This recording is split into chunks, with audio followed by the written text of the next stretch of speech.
make a long story short, my wife and I have been living in Houston for 34 years. And over the decades, and I built a career there. Houston was very good to us, but Houston was growing beyond the infrastructure's ability to sustain the population.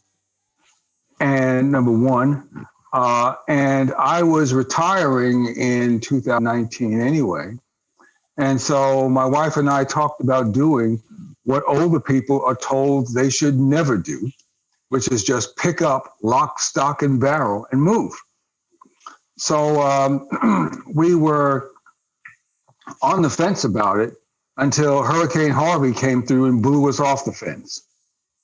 And we decided, looking at our community, which looked like, I mean, sad to say, looked like a war zone with the debris fields 15, 20 feet high, with water standing in the street. And it's not just water, it's water with snakes, water with fire ants. And fortunately, we did not flood, but neighbors did flood. And so I just asked myself, how much more evidence do I need? I mean, do I really want to spend my 7th decade learning how to put drywall up? And so we decided to move out. And so we moved out she came out in November 2018, because I had to finish up my work. And when I finished my work in February 2019, I came out. So I've read that obviously you have an award-winning book from your experiences with Hurricane Katrina and the relief efforts there. Did that prepare you in any way for this, or was that just a completely different experience altogether? Good question. Looking at, and I just looked at the video that we all looked at in, I think it was 2005. You know, looking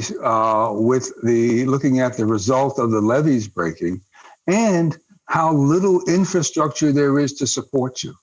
You know, the infrastructure is broad, but razor thin. So once you have a calamitous event, such as a flood, or most recently, my unfortunate friends in Texas had with this terrible winter storm, there's not much support for you. And Texas is known as a low service, low overhead state. So no income tax. They keep taxes, fees low, but that means if there is a debacle, then there are no resources to support you. And the older we got, the less willing we were to rely on essentially a invisible infrastructure. So it's really kind of like, you know, and I've said this before because I've felt it in certain ways, you know, society as a whole is kind of just hanging on by a thread, you know, and we think of it as this kind of robust system, this really robust structure that we can all depend on. But in light of, you know, events that you just mentioned, and obviously most recent events with the coronavirus, like you can see how, like, we're all just kind of hanging on there by like the skin of our teeth in many ways. I absolutely agree with you, Justin. I think of it as, you know, New Orleans is known for many things. One thing it's known for is termite problems. And you can walk into your home, as you have for many years, and step on one part of the floor and have your foot go right through the rafter because the termites have eaten through. And that's how I think of infrastructure here.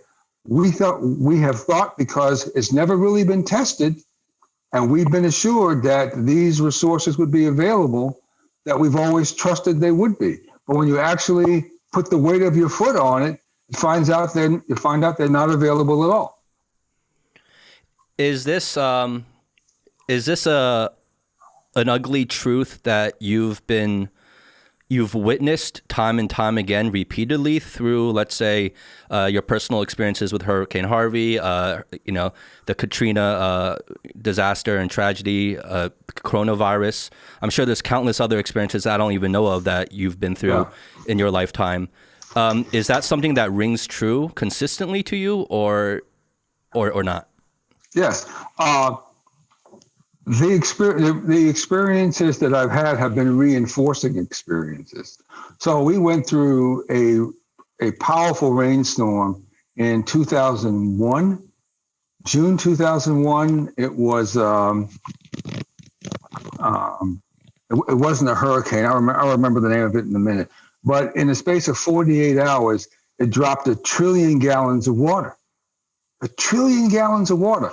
1,000 billion gallons of water.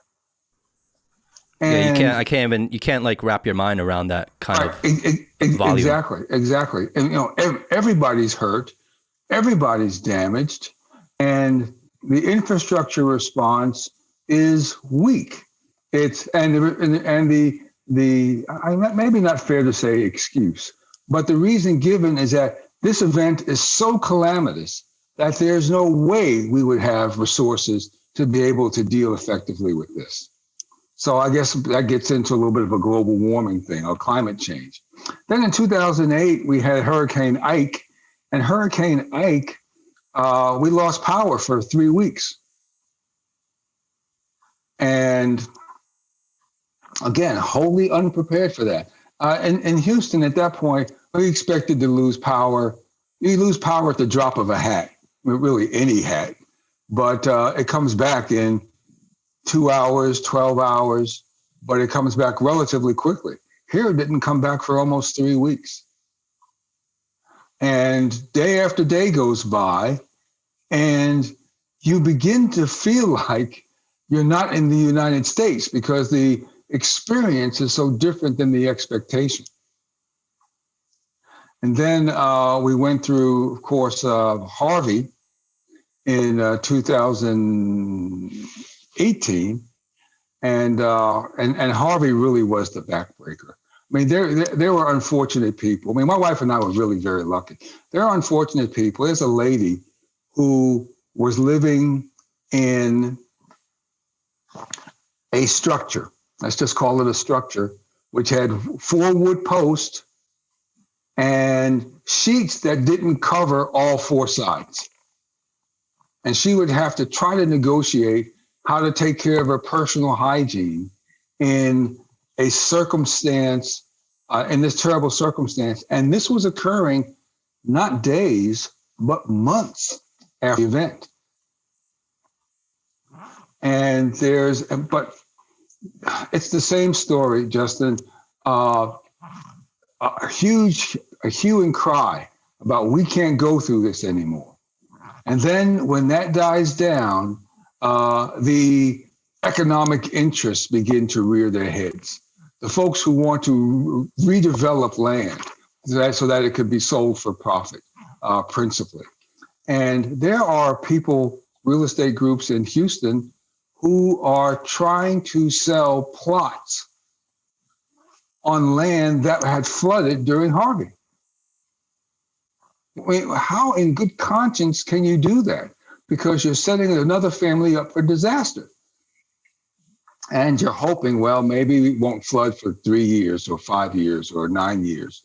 But the fact is, it is going to flood again.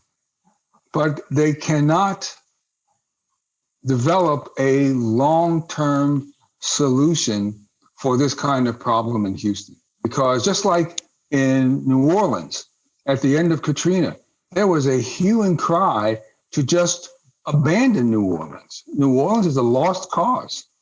Katrina is not the last. It's one in a sequence of powerful storms.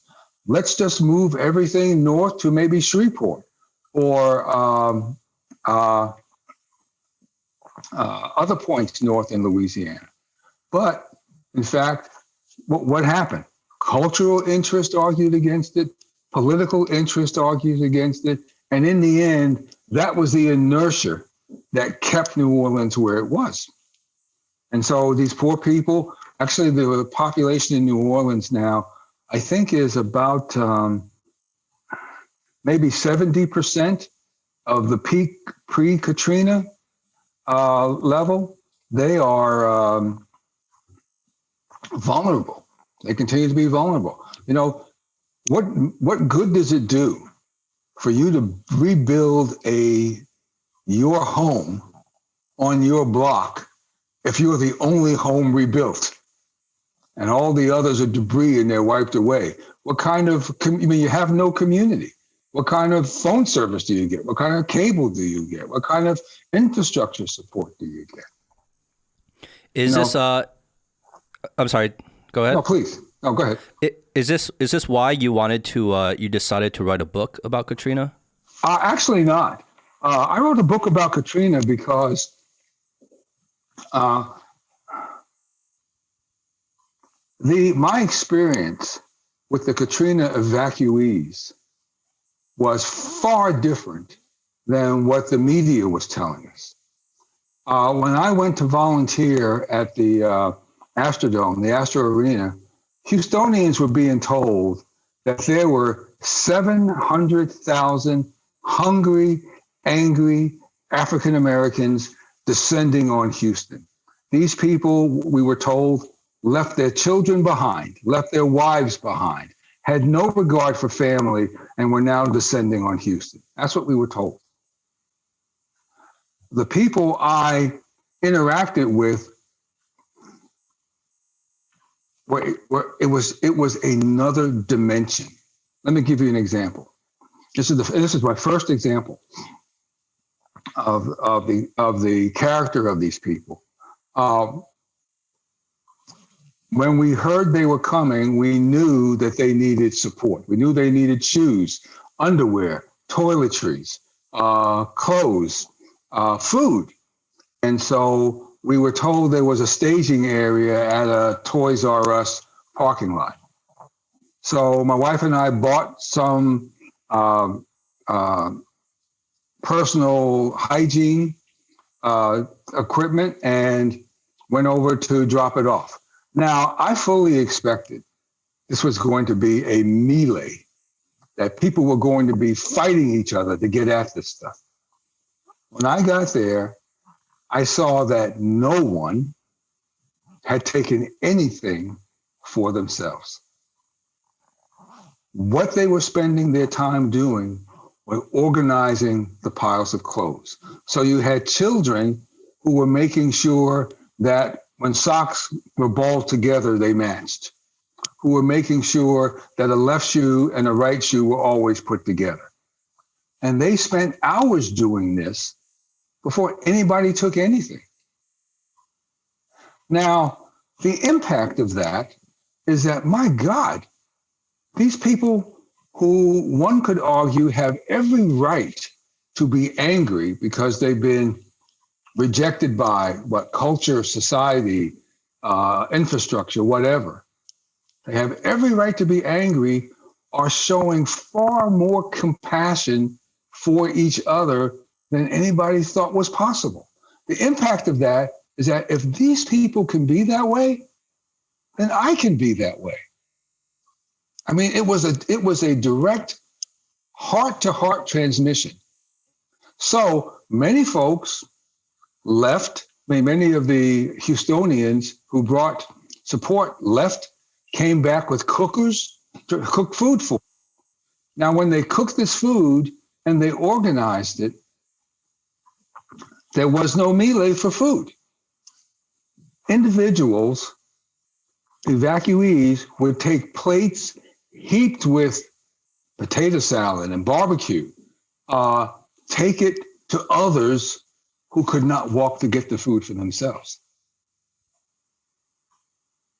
You know, this was a story that wasn't getting out in the news. And I was really nonplussed by this. So I said, well, of course, as a physician, I'm going to move forward with volunteering to help. And the volunteering led to some incredible, stories would break your heart, as these people of sublime character did the very best they could to survive the storms. I don't know Maybe I have to say, maybe I was just wholly ignorant of what the culture of African Americans in New Orleans was. But that culture shined for the next 2 weeks, and none of that ever came out. What did come out is occasionally you'd have somebody who was a drug dealer who came with the evacuees who was trying to now set up shop in Houston. That's the story. But the real story of the heart and the insight and the terrible wisdom that is pounded into people who have been inflicted with such grief. There's terrible wisdom that comes with that. That did not get out. And that's why I wrote the book. Well, thank you for sharing that. I mean, that was beautiful and tragic in many ways as well. And I feel like that's usually kind of the tragic truth of what we see play out today is the disconnect between the media and its reporting and the stories and the clickbait headlines you see versus the reality on the ground. Whether we're talking about political issues or current events or, Yes. kind of, natural disasters, Yeah. and it shapes, like, unfortunately, you were fortunate enough to be there in person to witness what you saw and the positivity you saw in all of that. But the sad truth is most people aren't there, and Right. they are gonna read the news. They are gonna see the headlines that you saw before getting there, and that's what they're gonna believe. Right. That's exactly what they're gonna believe. And I mean, obviously, this goes on to a bigger, much larger issue. I mean, Right. we're Right. no experts in this, but We don't seem to be able to appreciate the limitations of the media. And by this, I mean specifically this, that the media is a terrible way to learn about people. The only way to yeah, learn about people, be they Ethiopians, be they Palestinians, be they Aleuts, be they poor whites in Appalachia, the only way to learn about them is to be with them, is to experience what they go through. And you realize, we are all human here. I mean, if I were in their position, I would likely feel the same way they do. We need to have, but instead, what happens, I think, is that we wind up getting siloed, and we get our information digitally, and it is a poor translation. Now, I wanna get into the work you're doing now and kind of the mission you're on now. In your words, I think you have a mission of, like, you wanna show people the role they play in the world, right? Like, everyone Right. plays a part, and you Right. want to kind of shine a light on how important and crucial everybody's part is in this changing world that we're living in. What is this something that's always been inside you that you've always wanted to pursue, or is this something through your whole entire, illustrious career that you've come to develop?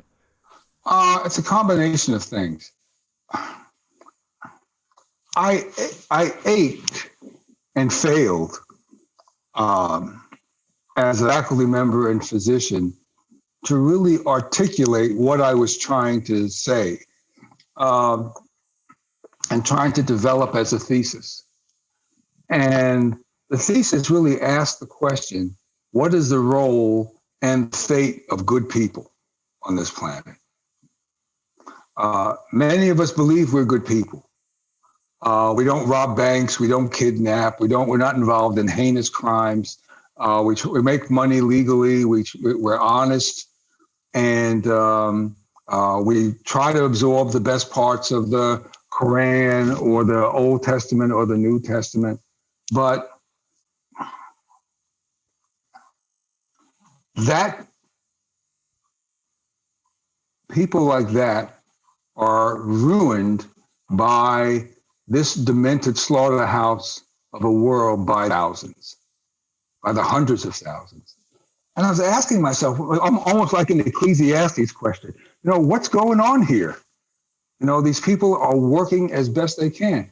And ultimately, what happens, I think, is that good people are commonly given a terrible choice. And this is what I'm trying to bring forward in my books, in my novels. And that terrible choice is you are asked to by the system to do something that you know is wrong. It's against your principles. And you have a choice. You can stand for your principle and you can say, look, politician, look, boss, I'm sorry. This is wrong. This is why it's wrong. I think you should know that. And I'm not going to do what you tell me to do. And you pay a horrible price for that. I mean, it's not just a wrist slap. It is a terrible price. If you look at the Catholic priest who stood up in 1938 against Nazism in Germany and stood to take the side of the Jews, well, they were incarcerated with the Jews and they were murdered with the Jews. So that is a terrible price to be paid. I mean, you just don't lose an income tax deduction. You really wind up, not just an income tax deduction, you lose a kidney, or your family is ruined, or your career is horribly changed. So that's terrible. But look at the other choice you have. You can go along with the system. You can say, this is a small thing. I can really live with this. This is really not against my principles. I'm sure we'll be able to straighten it out later. And you take that choice and you lose yourself. This is a indescribably disappointing choice that good people have to make. And what yes? Do you have like a specific example of what you're talking about? Because I get you all the way, but were there certain events or things that you witnessed, or maybe things that even happened to you personally, that you can kind of shine a light on that you're talking about? Sure. I'll give you one example of me, and then I will point to an example in public health. So one opportunity I was given was to become a special government employee for the FDA. And my particular role would be to try to help answer questions about new drugs that were political hot potatoes for the FDA. And so in 1996, I was asked to help rule on a drug that was actually, it's very popular right now. It's called carvedilol for heart failure. And I was asked to review the data and see if the data supported what the company said it supported. And I looked at the data, and I said, I don't see how I can get where they are from this data.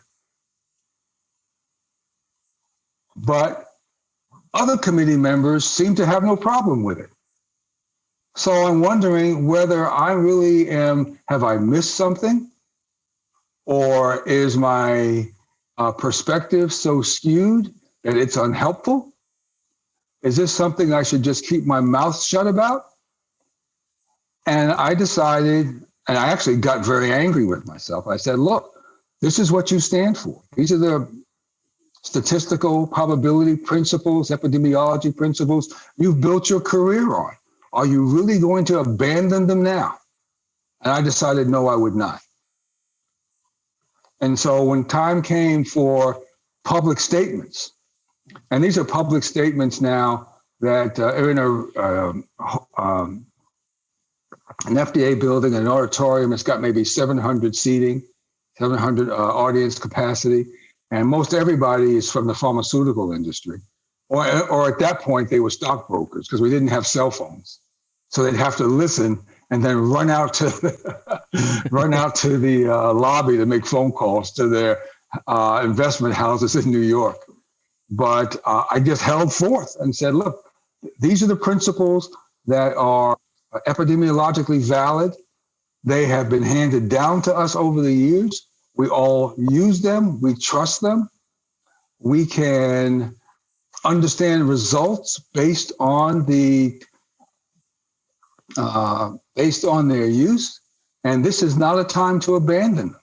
And so I led the committee in a vote against the drug. Well, a couple of things that happened. The stock of the company dropped 12% that night. And the company hit back hard. I remember getting a letter from an individual who began his letter with, "Thank you, Dr. Moyé, for killing my father." And the argument was his father had heart failure and would have survived, but for my push at the advisory committee to have the drug not approved. Wow. I also got, over a weekend, this was a very tough weekend, I got 12 letters from statisticians across the country lacerating me from my point of view. Now, these are statisticians I respected. I learned from their books. I trained on their teachings. I'm sitting there and look, I said, my God, Lem, what have you gotten yourself to here? And I finally realized they had been paid to write the letters. I mean, these folks aren't writing me out of a sense of moral outrage. They've been paid. How do you find out about this kind of stuff? Huh? How did you how would you come to the idea that they were getting paid? Because these are letters that are so unusual in the field. So they don't have to tell me they're being paid. I just came to the conclusion that 12 letters at once they come in one packet from 12 different people. This is all externally organized. It was all directed to me to show me that, in fact, I made a mistake. I was removed as a voting member from the committee.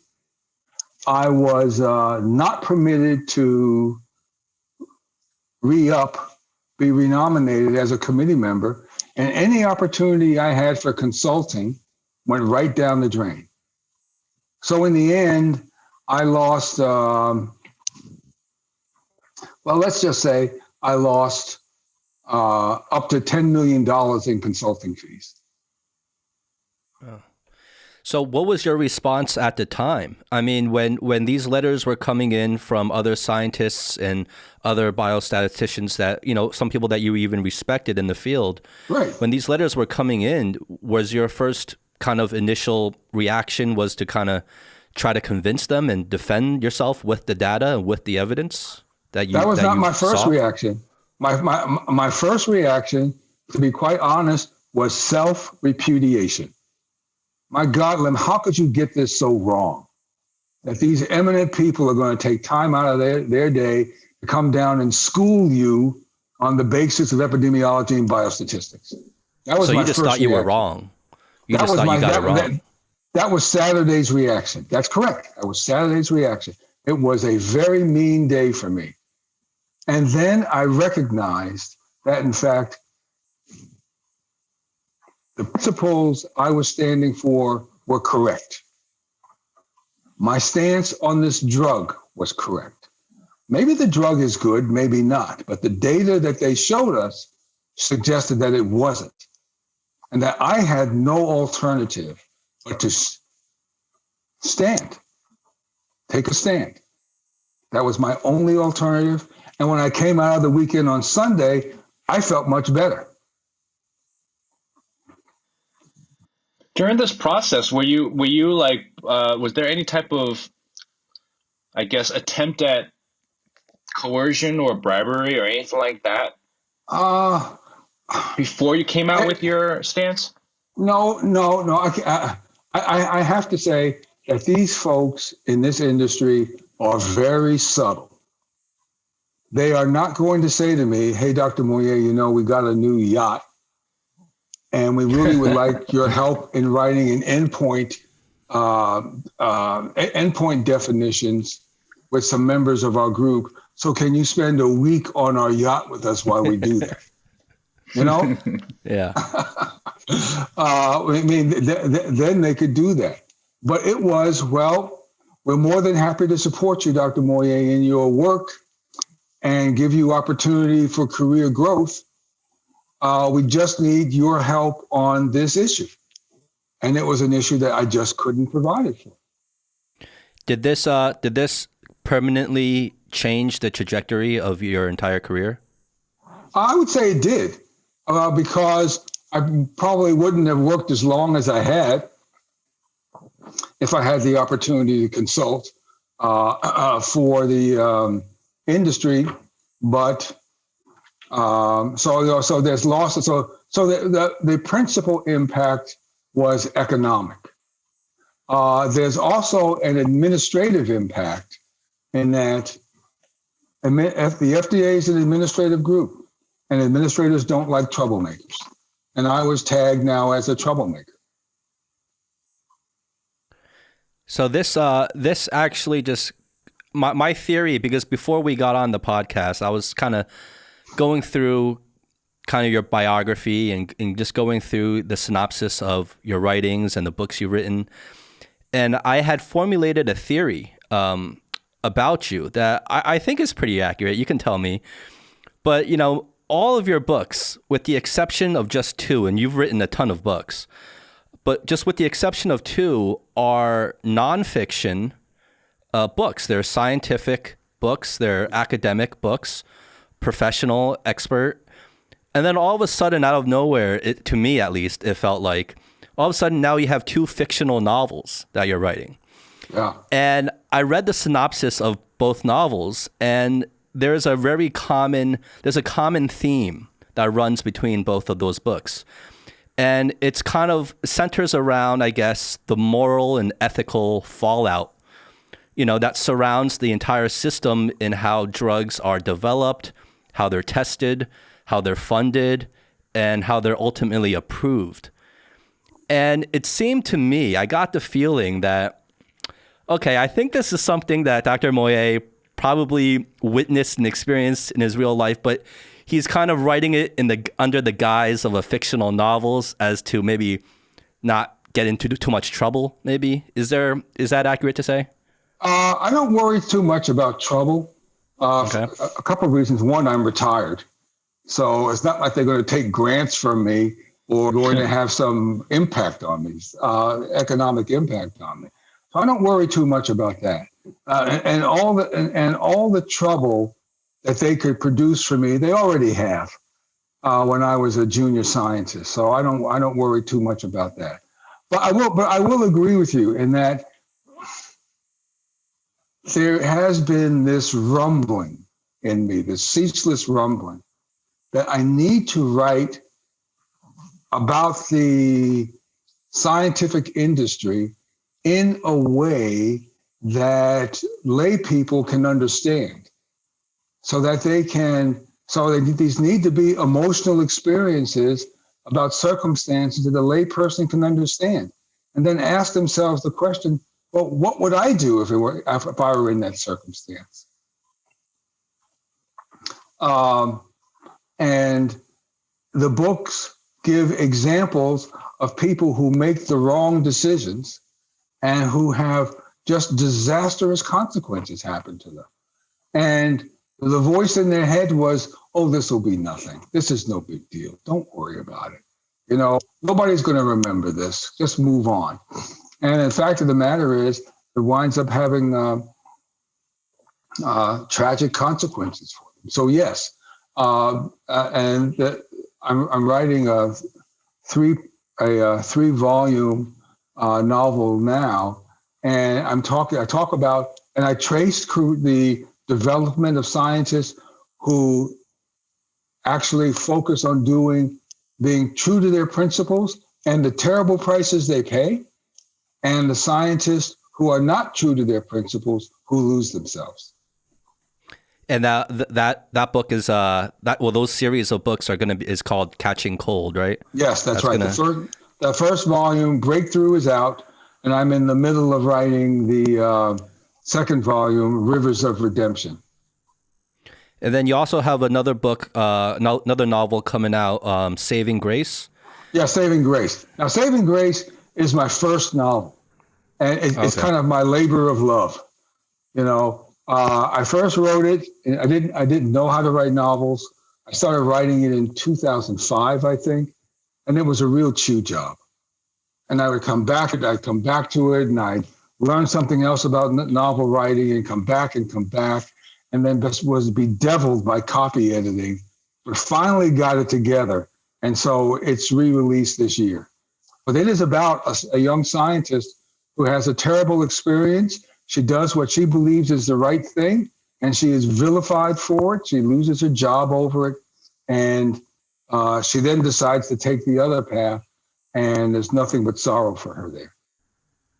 Yeah, the stories that you're writing about seem actually really dramatic and very interesting, but they seem very real, right? Like yes. You said, like I haven't had the luxury of reading one of your books yet. I will though, but even just the synopsis, it paints a picture that is very believable, and it really just all centers around kind of walking that ethical and moral tightrope. Yes. Yep. and one slip to either side, and yep. you could be screwed. Yep. And so what I have to do, and I haven't done it in my books yet, Justin, is to deal with the other shoe. So if one accepts my representation that if you're a good person, these are the two alternatives, and this is coming for you, how on earth do I manage this? And I think the answer is you have to be prepared to know what you need and know what you can leave behind.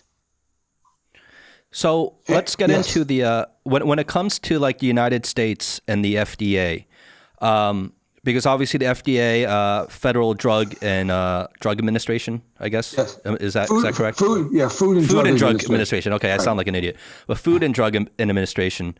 But you seem to be overall quite critical of, I guess, the system in which things, food and drug products are tested and approved.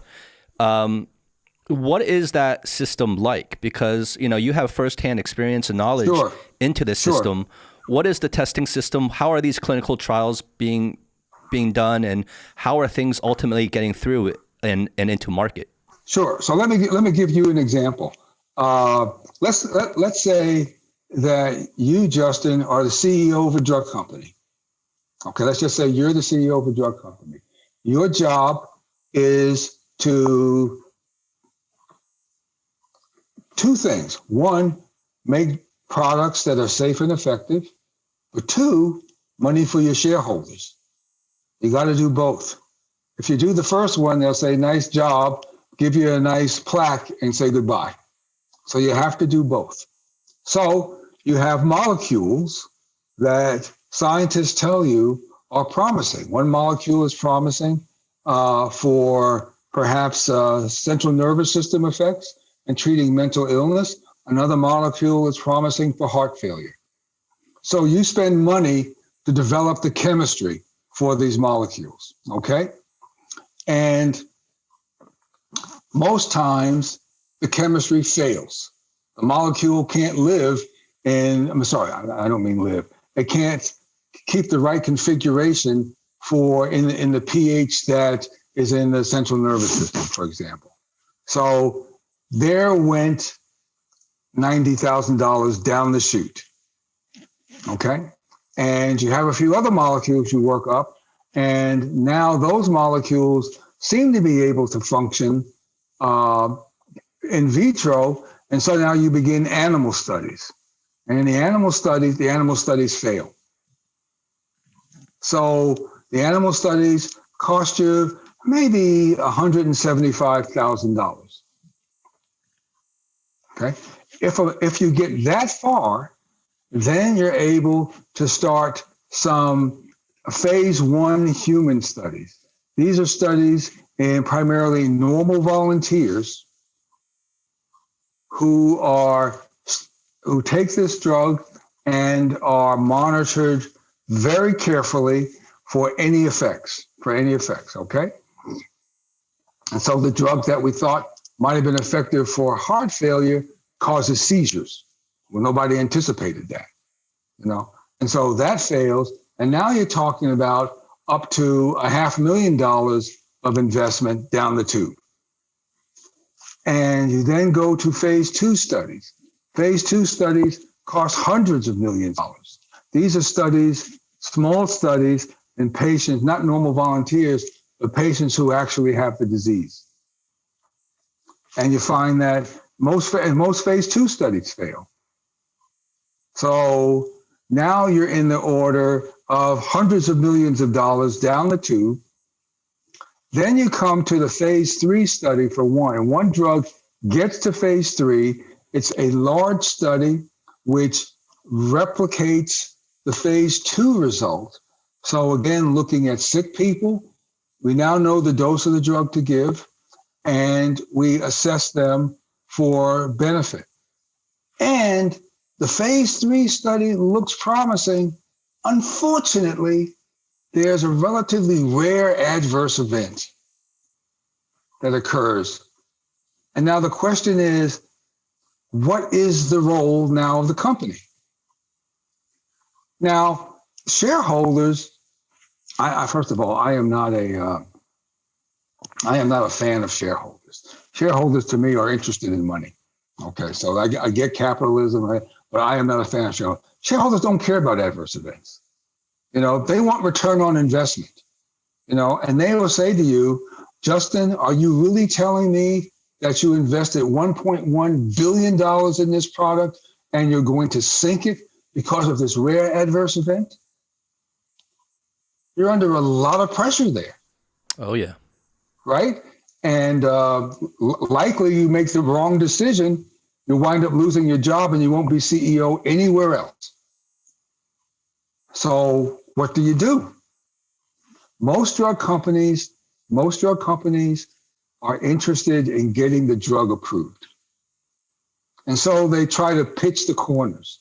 And they say, well, maybe we could do a post-marketing study just to see, after you approve the drug, just to see how serious this adverse event really is.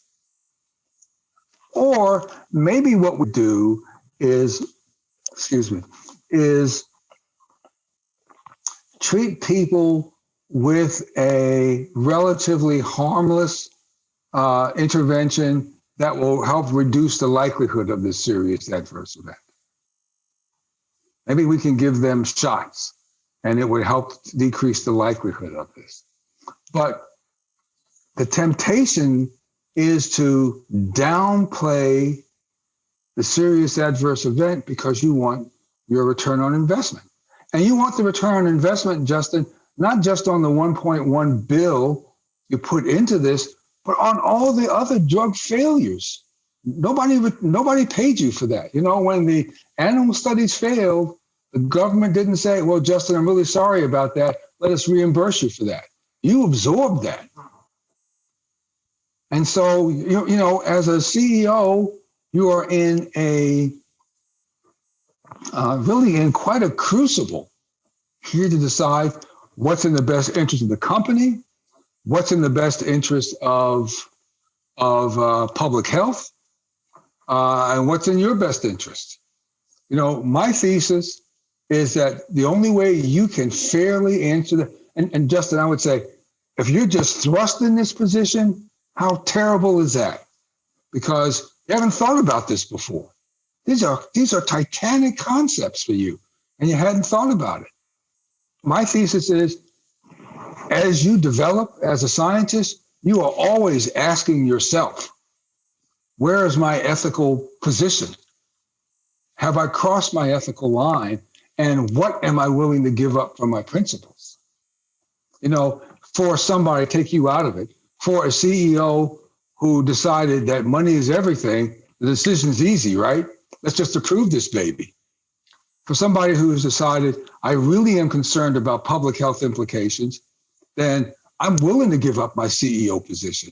They've already agonized through this, developed the wisdom, and are willing to say, you can have this, like JFK told Congress during the Cuban Missile Crisis, you can have this lousy job. Yeah.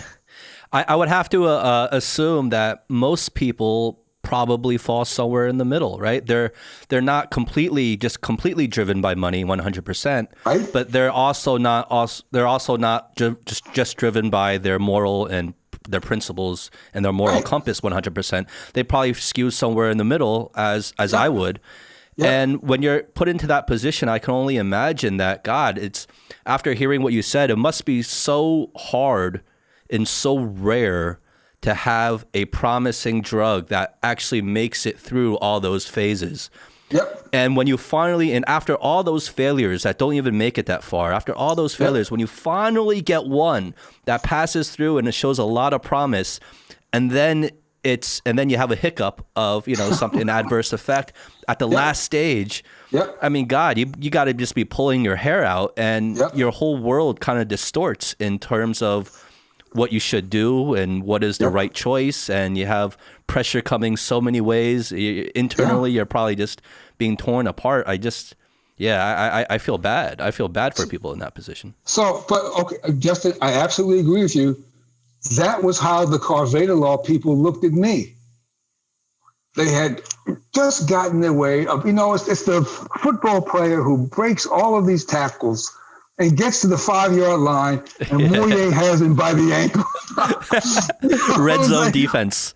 So you got good red zone defense over there. Who the heck is this guy? Where did he come from? Why should we allow him to ruin, to essentially destroy this drug's development? That was their point of view. And that's why these FDA meetings can be so cataclysmic, because you have the public health perspective from the one hand, rigorous methodology on the one hand, and you have market forces on the other. And most times they're kind of just glancing blows, but every now and then there's going to be a rumble. Well, I don't expect you to necessarily have an answer, but what's the solution to this? I mean, is it something as paradigm shifting as, when it comes to drugs and drug development, it maybe shouldn't be privatized, because private companies are always going to have a financial interest. They're always going to have a financial interest to survive and make a profit. And as you said, shareholders, that's always going to be the case. That's always going to be the reality. The only way I see out of it is that it cannot be privatized, and it has to fall under some sort of federal or central control when it comes to drugs. Well, I agree. I mean, you have to tear the economic heart out of the system, because this all goes away if it's not an issue of money. Yeah. Companies will look at a lot more molecules if they're not losing money on each molecule that fails. So you have to take the money out of it. Now, how one takes the money out of it, there is take all the money out and have the government pay for everything, that which would be the alternative. But find a hybrid.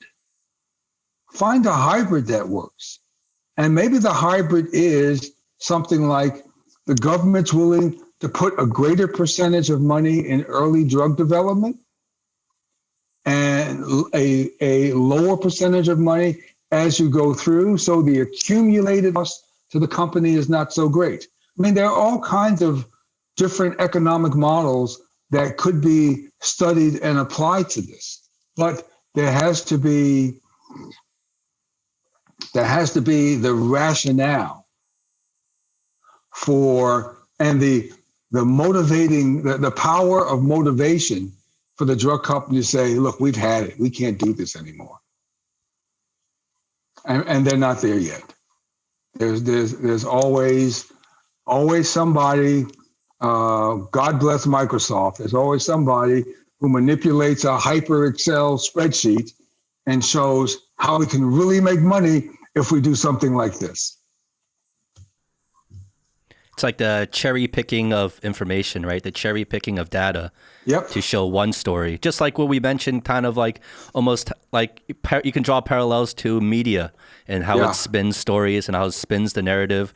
Well, people do that with numbers and figures and research data too. Yes, absolutely. Right. Absolutely. Well, Dr. Moyé, I wanna switch to a slightly different topic of discussion, and to me, this is kind of like the elephant in the room, I guess. But before we get there, I want to talk about your work and your experiences as an epidemiologist and biostatistician. But before we do, because I don't want to put words in your mouth, can you kind of just, in layman's terms, explain what epidemiology is? Sure.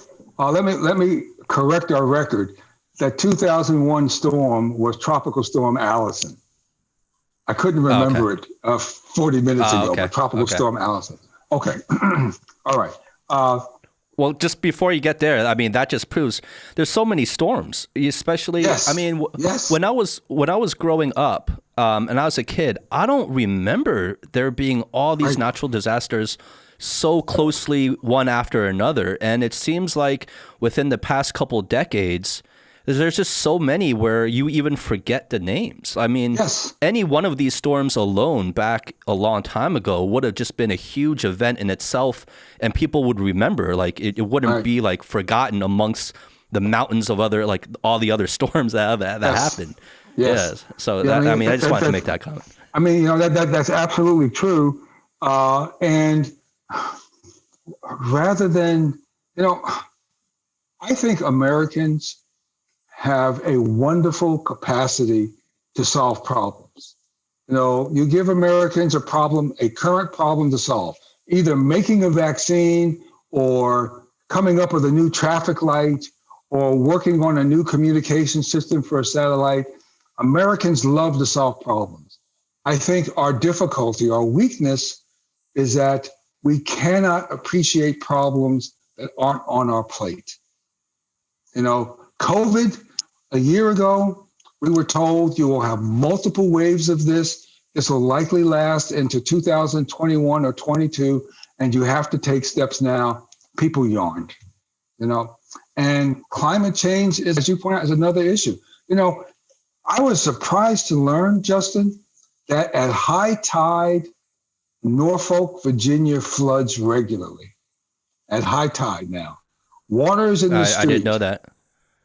You know, also I've heard, but I don't know. I heard the same thing in Miami about 3 years ago. And also somebody told me that Wall Street was that way. Wall Street. So Wall Street, I haven't heard that. Really? In New York? Yeah, in New York. So at high tide, there are streets in Wall Street. I mean, the subways don't flood, but there are streets in Wall Street down by the Battery, which have water on them. And rather than have this be, oh my goodness, now we've got to do something, people just shrug it off and say, well, okay, pay attention to when high tide is, and that determines what shoes I wear. Yeah, it becomes normalized, and then it's not even a thing anymore. Right. But let me get back to your question. So epidemiology and biostatistics are about the same thing. They are about trying to determine the true nature of a relationship. Some relationships between exposures and disease are wholly coincidental. Some relationships are absolutely causal, like cigarette smoking and lung cancer. It's the causal ones we have to identify, because if we can interrupt the chain of causality, we can improve life. That's the idea. But it's very tough sometimes. I'll give you an example, more like a detective story. A lady, businesswoman, hurrying to the airport, gets out of her Uber and crosses the street into the terminal. Okay, gets in, goes through security, checks her luggage, has a few minutes. So she goes to a kiosk, drinks some orange juice, and she dies. Dead on the floor. So why did she die? So there are lots of questions you have to ask. Uh, did she die of natural causes? Did she have an arrhythmic death? You know, if your heart suddenly stops beating, you're dead before you hit the floor. She have an arrhythmic death? Well, that's possible. Was it some kind of quick acting poison? Well, okay, I guess that's possible. So what would that be? And it took a long time to learn that somebody found a swelling on the back of her neck where a bee had stung her when she was coming in from the Uber to the terminal. And she had an anaphylactic reaction and she died. So it just takes some clear-headed scientific reasoning and discipline to eliminate all of the other suspects and narrow yourself down to what the cause is. I don't know if you all remember, well, I guess you probably wouldn't. In 76 or 77, these veterans got together in in Philadelphia for a huge conference. They were called Legionnaires. They were called Legions. These veterans got together and they began to get this strange pneumonia that included vomiting and death in 4 or 5 days. And nobody knew what it was. It was epidemiology that determined that there was a brand new bacterium that lived in the HVAC units of the hotel and was spread from the HVAC units into the surrounding environment, caused infections and killed them. You know, Wow. and it's called Legionella hemophilia. When I was an intern, nobody could understand these weird lesions that were appearing in homosexuals in San Francisco. They're called Kaposi sarcoma. Nobody knew that. We hadn't seen it before. And there was epidemiologists who determined that, in fact, this is the cause of an infection, a very unique infection that affects the immune system. So it's epidemiologists who do that kind of work, who are called to the scene of the crime. They get together all of the suspects, try to winnow down what the causes are, and then make a determination. Yeah, biological detective. Yes, that's exactly right. Right. I mean, Yeah. and epidemiologists are commonly known as disease detectives. Coronavirus, of course. It starts in China, and it's the epidemiology. And when it gets out of the lab, it becomes less a problem of virology and more a problem of epidemiology. Is it spreading? How fast does it spread? How sick do people get? How likely is a person to be hospitalized? How likely is a person to die? It all is about observation and careful measurement. So positivity rates are epidemiology concerns. R naught rates are epidemiology concerns as we develop these models that provide some broad idea of what the future may hold. I know you're retired, but because of COVID, do you ever get because of COVID, did you have that itch to kind of, I don't know, sink your teeth into this one? Oh, sure. I had, so you did get tempted to get my teeth back into. Arizona never really organized. They didn't call retired docs, pre-graduates to come and help. But, the more I thought about it, I said, look, I'm 68. My wife is 72. She has pulmonary problems. Is this really the wise thing for me to do? And that kind of reasoning kind of pulled me back from trying to force my way into being a volunteer. So, yeah, I mean, I mentioned the elephant in the room before, and, how we brought it up is that, as an epidemiologist, and you've been in this field for over 30 years, but now, you're retired, and, now in the last year or so, you see the coronavirus playing out the way it did and the way it's still playing out. I mean, what's going through your mind when, as now more of just a citizen and just an observer, with all the experience that you have, like what's going through your mind as you see it play out in terms of how the U.S. has responded, both the people or the government or, whatever it is, and how people are taking it and how the response has been? Yeah, I'm disappointed. I think the U.S. response has been inchoate, principally for two reasons. One, an administration that wallows in misinformation and disinformation bears a lot to blame for that. But also, it comes down to the American people. The American people don't think much of education. The American people don't think much of expertise. And we are paying the price for that. We are the only developed country that doesn't value, where the citizenship doesn't value education. And it has been a problem in this country for, since the founding fathers. This has always been a problem in this country. And there are lots of different reasons for it, but it is part of the core of many Americans who just don't think much of education. They don't think much of what education will get you. They have a very different metric for life, and they are putting themselves at risk. I remember when crack addiction was ravaging the inner city communities, primarily African American inner city communities. And nothing worked. In the end, pestilence wipes out the susceptibles. You do what you can, but if people are susceptible, pestilence is going to wipe them out. I think the lack of education, the lack of interest in public health, the assault on public health workers is going to come back to bite these people. They're going to be get ill, critically ill. There won't be hospitals nearby.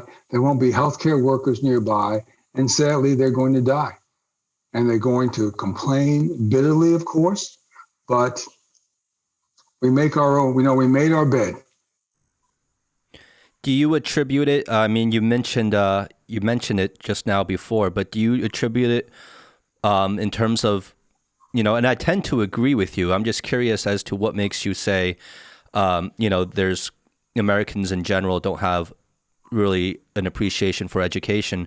Is it the fact that they're so easily convinced and quick to believe misinformation, and how easily misinformation spreads out there? It's because I think, Justin, they don't even know to question. With education, you learn to read critically. You learn to ask questions as you read. You learn to discern what is likely to be very true, whereas what is likely to not be true at all, but is the author's opinion. You learn to do that. And then you apply that tactic to everything else you're exposed to speeches, to Facebook. And we know, and therefore we can make some progress because we all have a common fact set. But there are people who don't care about facts now. There are people who operate as though what they believe has value. And the fact is, Justin, there are 8 billion people on this planet. Not one of them cares what I believe. They care what I can prove. They care about what I can prove. If I can bring facts to the table, I've got some attention. If I'm simply expostulating about I think or I believe, nobody really cares.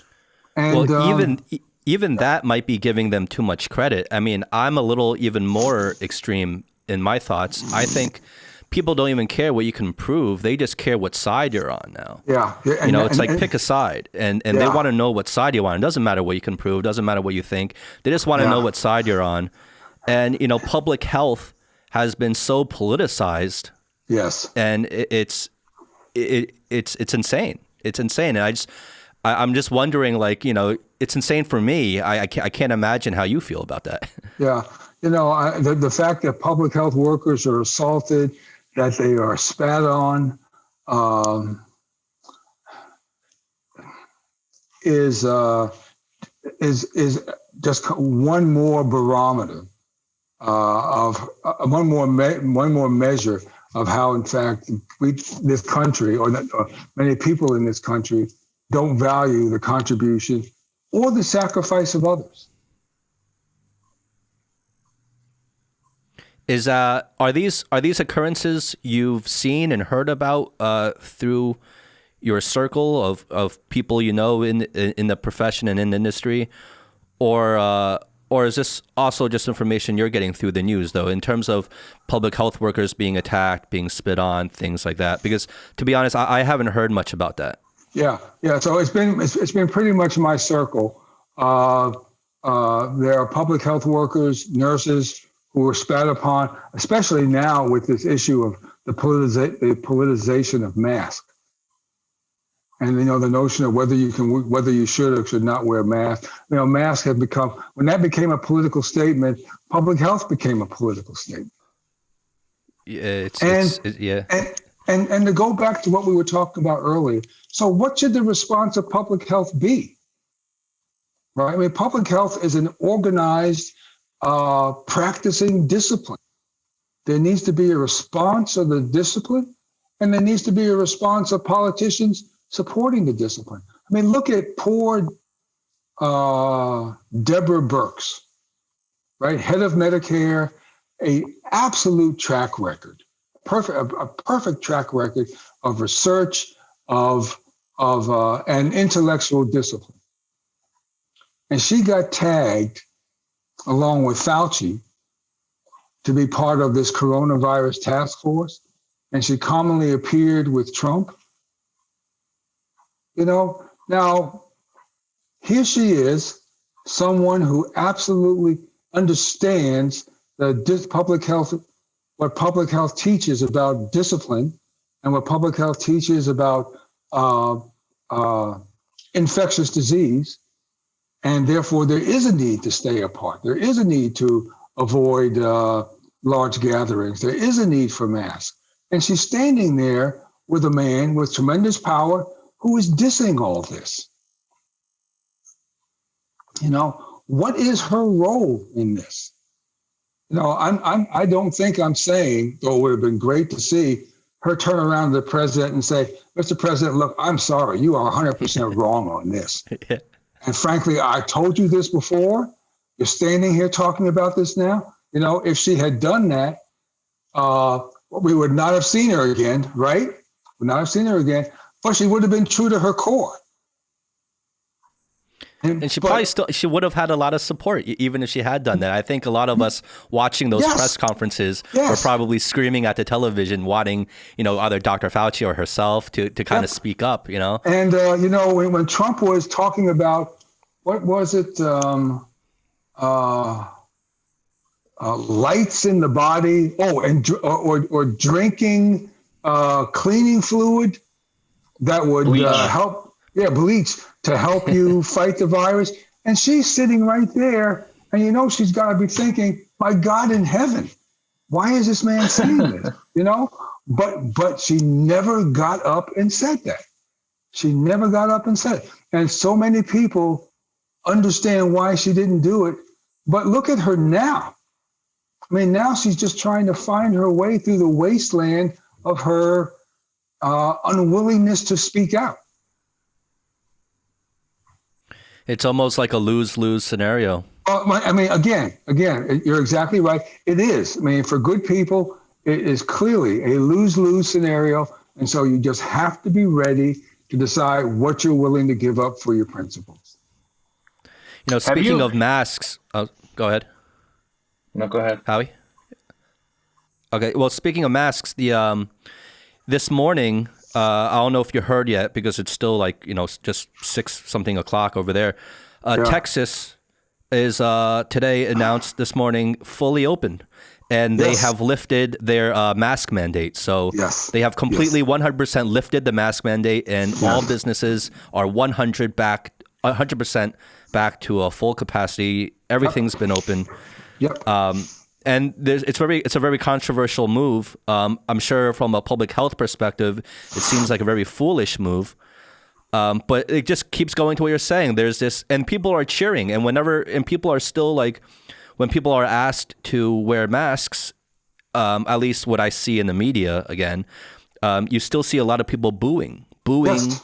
people asking them to put on masks, and it's this whole politicized thing. And it's, Howie and I are here in China, and in Asia, wearing masks was part of the culture even before COVID.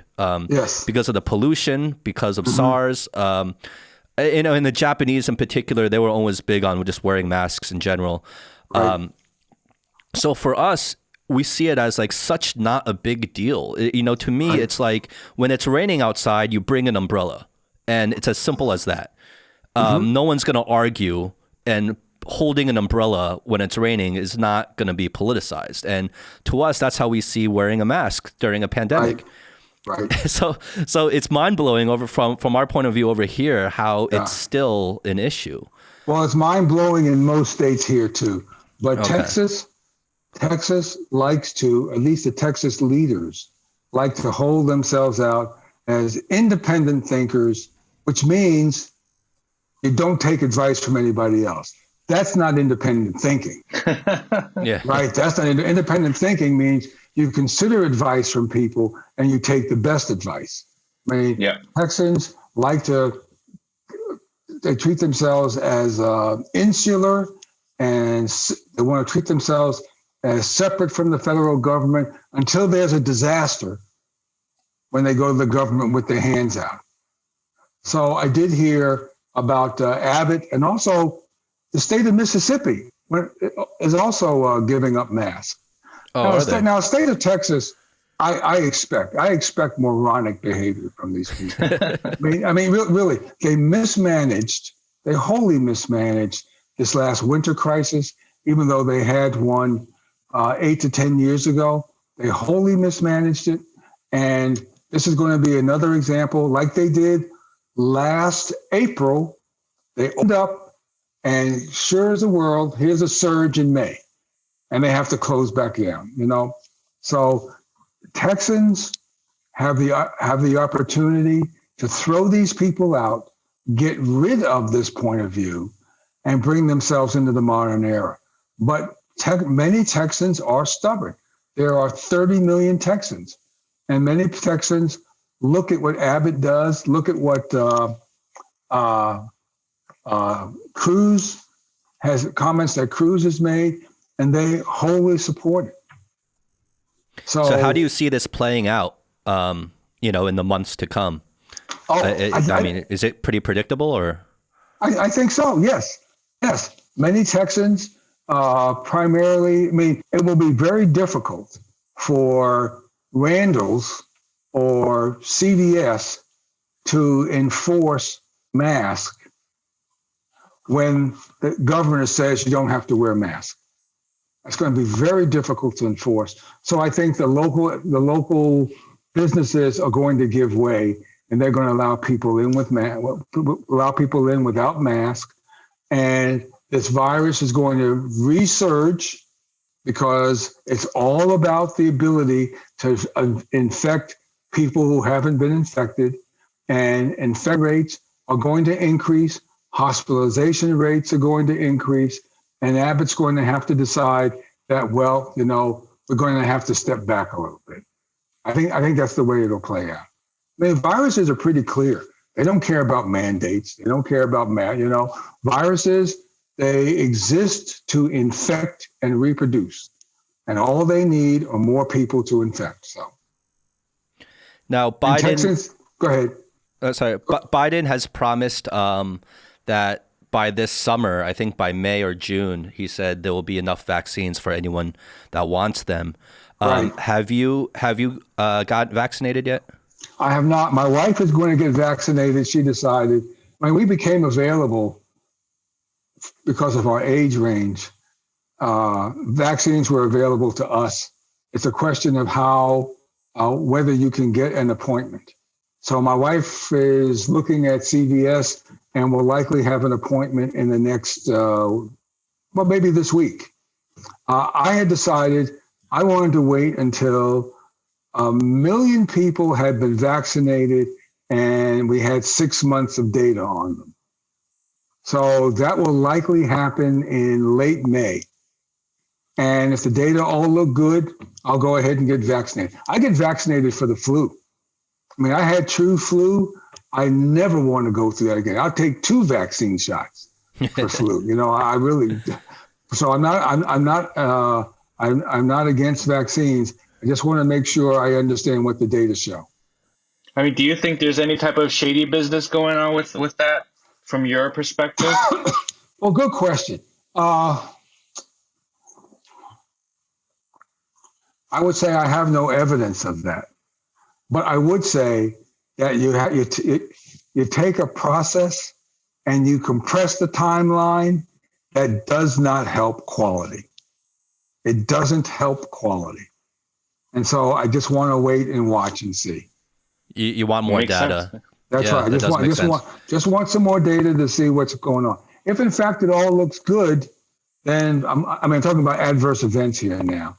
Then I'm all for it. But what is it? J&J, their vaccine is 50% effective if you're over 65. 50%? I mean, the flip of a coin, really? So I want to hold on that. I just want to hold. And also we have to see how these new variants do. So far, these variants are pretty minor, and the scientists and virologists tell us that the vaccine should still cover the mutation, but viruses, while they are not alive, they are amazingly adept, and they are always looking for a hook and an angle to get at us. So. Have you been doing research on all the different types of vaccines? Because, like, for example, what China has created, what America has created, all the different corporations around the world so far have created, the differences. Yeah, I have. And the differences are fairly technical. I mean, the antigen is the viral particle itself. So the question is, do you inject part of the messenger RNA from the virus, or do you inject part of the surface coat of the virus? And what kind of antiviral responses do you get from these different types of antigens? These are all very legitimate avenues of exploration. I wish we had another 18 months to assess which was going to be better than the other. But trying to assess it right now, it's like trying to decide who's going to win a 100-yard dash after the first second. Somebody's ahead, somebody's behind, but you got another 90% of the race to go. But also a comment you made earlier, you said a lot of these companies are claiming that the current vaccine should also be able to cover variants and mutations of the virus. I mean, that sounds like a very blanket statement that, like, how could they possibly know that? Right, like right. how? I mean, that's a good point. So if I have a part of the viral coat and I'm using that as my antigen, and the mutation doesn't change the viral coat, but it does change the messenger RNA a little bit, then as long as it doesn't change the viral coat, I'm still in good shape. So the question is, just what does the mutation do? But guys, I mean, this is a game the virus ultimately is going to win, because we shouldn't think of our nasal cells as being, say, infected by coronavirus or infected by adenovirus or picornavirus. Our nasal cells are infected by all of them. So these viral particles get within the cytoplasm of the cell, they're not segregating, they're mixing up. And so you can have a virus that has part of the adenovirus RNA and part of the pecanovirus RNA that will be completely different type of infection. So these viruses are, the degrees of freedom they have to develop new viruses vastly outstrip our ability to manage them, which is why masks always work. Vaccines don't always work. The virus may pitch the corner on a vaccine, and the vaccine may not work, but masks always work. On the other hand, just as a humorous aside, there was one virus I was reading about that when a cell, it produces 10,000 copies of itself. And the cell, it gets so distorted, it ruptures. And these 10,000 copies affect other cells. 90% of those copies are defective. So it's like Agent Smith in the Matrix. Yeah, that's right. That's right. They don't work the way they thought they would.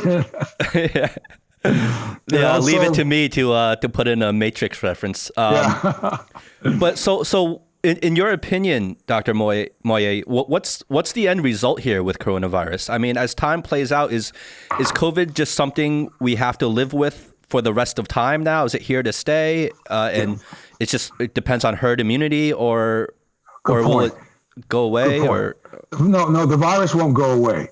Virus is here to stay. It's got a foothold in humanity, and it's going to continue to work like common cold viruses continue to work to get at us. So the only thing what works best for them is a combination of mask, distancing, which is not a bad idea even without coronavirus. One of the reasons that flu is not an issue in the United States is because people masked up. And we usually don't mask up for flu, but they masked up, and flu virus is much less of an issue. So the things we can do are flu viruses and continuing to work on the best vaccines, but the virus is always going to be around. Like the poor will always be with us, and there'll be other viruses on the way. So this is just a new way of living. This is life now. That's right. If you look at viruses have been, mankind, our species has been here, let's say, giving us the benefit of the doubt, 90,000 years. 90,000 years. Viruses have been around for billions of years. They infected dinosaurs. They infected plants. If you name an organism, you can find a virus that infects that organism. Viruses infect bacteria, pneumonia bacteria, tuberculosis bacteria. Viruses infect them. Viruses infect mosquitoes, which actually I'm okay with because mosquitoes are no good. But viruses infect pretty much everything, and they infect plants, fish. They've been doing it for billions of years. Man's 80,000 year reign's not going to stop them. So in many ways, I think maybe we got lucky with coronavirus that it didn't have a higher death rate than it does, right? I mean, it could have easily gotten a lot worse if it was something more serious. Sorry, I didn't mean to cut you off. Absolutely. No. If the coronavirus case fatality rate was 75%, I mean, it would change our world. Yeah. It would change. I mean, it'd be a dramatic reduction in population.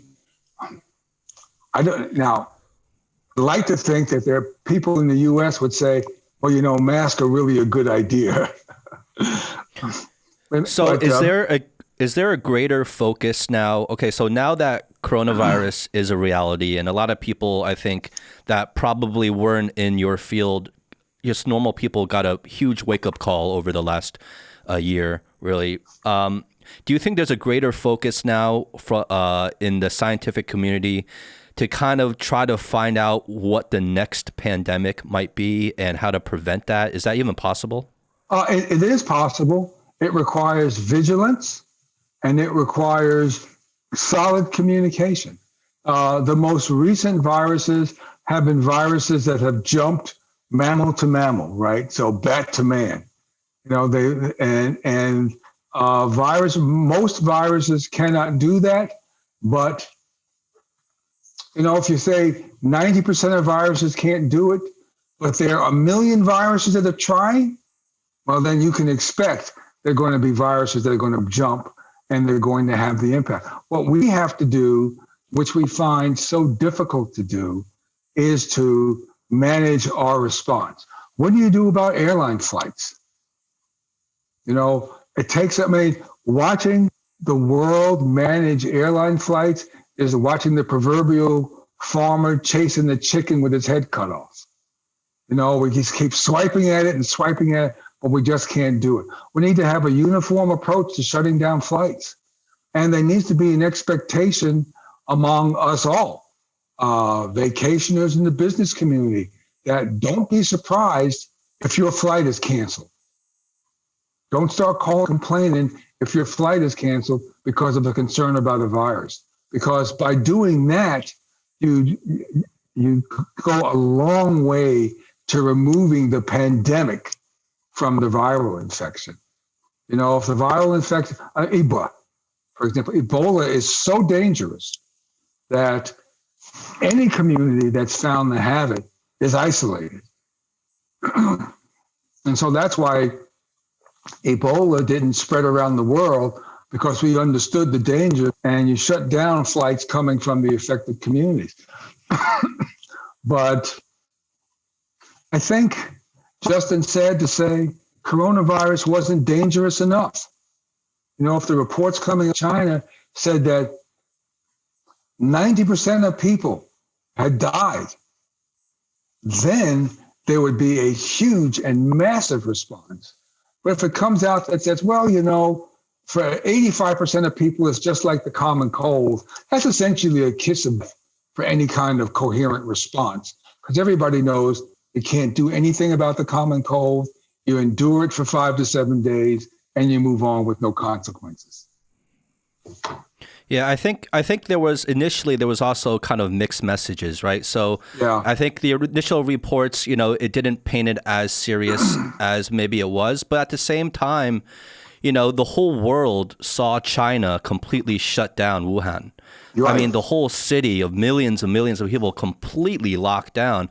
Right. I mean, in my opinion, if that didn't send like a clear message, like, hey, we're taking this seriously, this is a serious threat.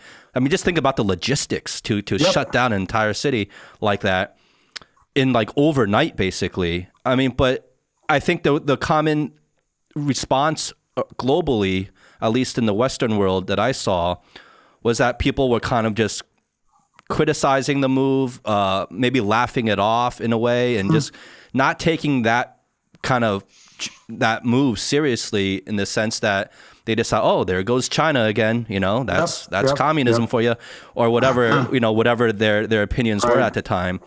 But instead of taking it, being like, look, think about the logistical nightmare it is to do that. They're probably doing it for a reason, and it's probably serious.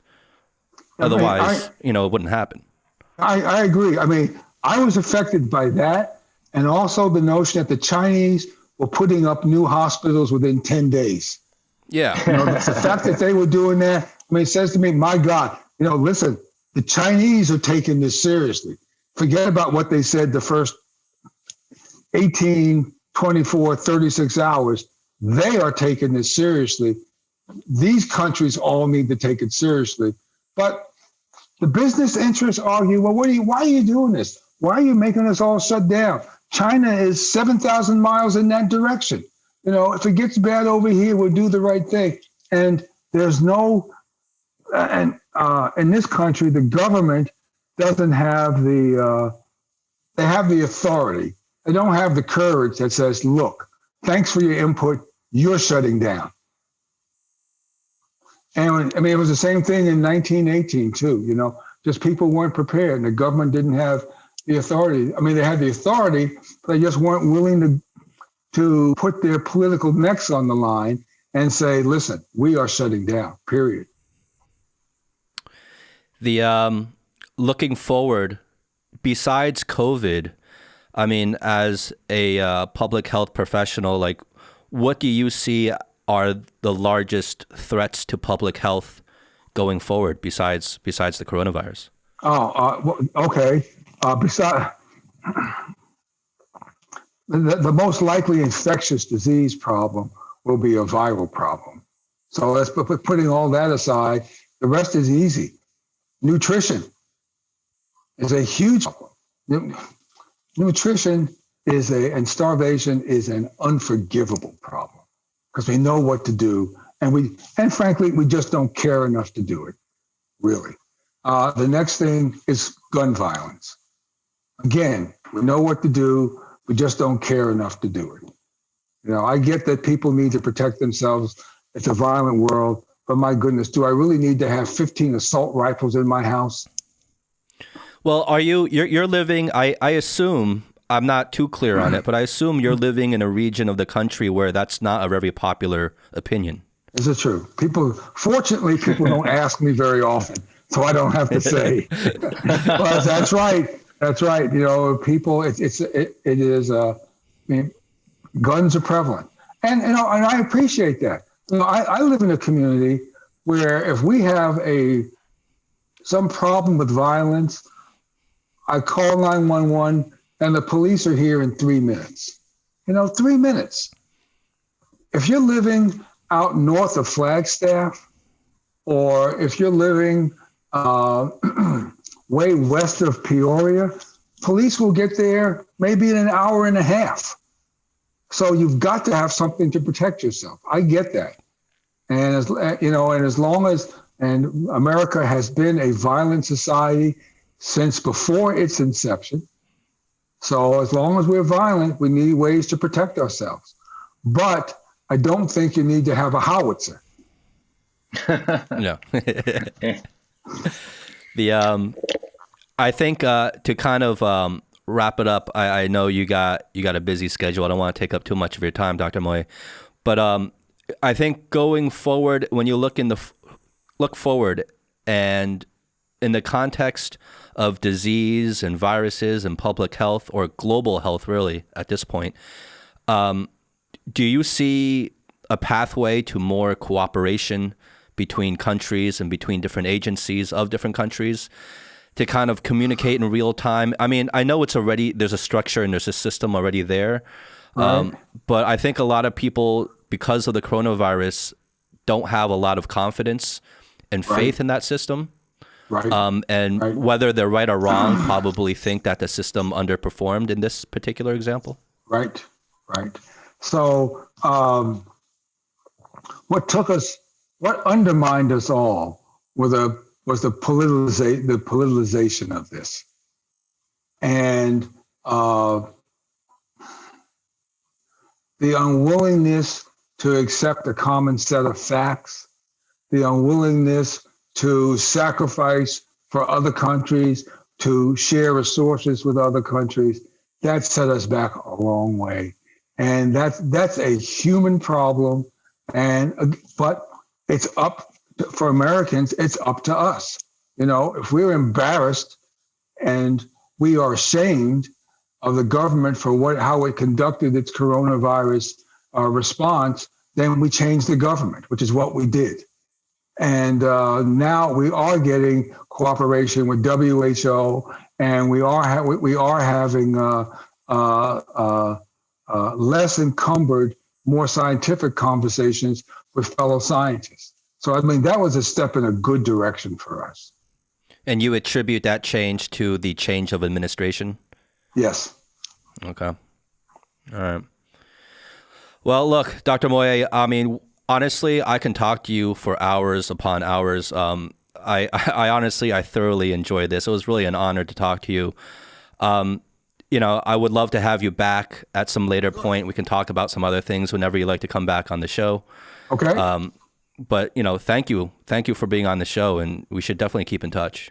Okay, absolutely. I apologize about the confusion, the initial confusion about day, but I enjoy talking to both of you and would welcome a chance to come back. Yeah, I feel like we just scratched the surface, you know? Yeah. Right. Yeah. Right. We took a very broad approach this time. We had to cover a lot of ground, but we didn't dive Yeah. too deep on any one. But we can Sure. talk forever on any of the topics we discussed today, and I would love to get into more with you. You're a fascinating mind. How can people find you, Dr. Moyé? Well, I have a website, which is just principle-evidence.com. And my email is lemmoyé at principleevidence.com, no hyphen. And your new book's coming out. How can people find those books? Oh, those books are on Amazon and Kindle. Amazon and Kindle. Okay. Are they going to be on Audible? I have an Audible subscription, but I'll get the Kindle. I'll get the Kindle. I will have to check. I don't really know. Good point. Very good question. Just You should look into audiobooks. Okay. I'm a big audiobook guy because I like, obviously as a podcaster, I like absorbing my content through audio, but I need to do some more reading. I'm definitely going to pick up your books and start reading those. They tell a very fascinating story. Again, thank you, Dr. Moyé. Thank you for your time. Thank you. Thank you. Yes. Thank you, Dr. Moyé. Okay, And, thank you. Thank you, speak soon. Justin, and thank you, Howard. Take care. thank you so much. Bye-bye You now. too. Bye. Whereas the sun will see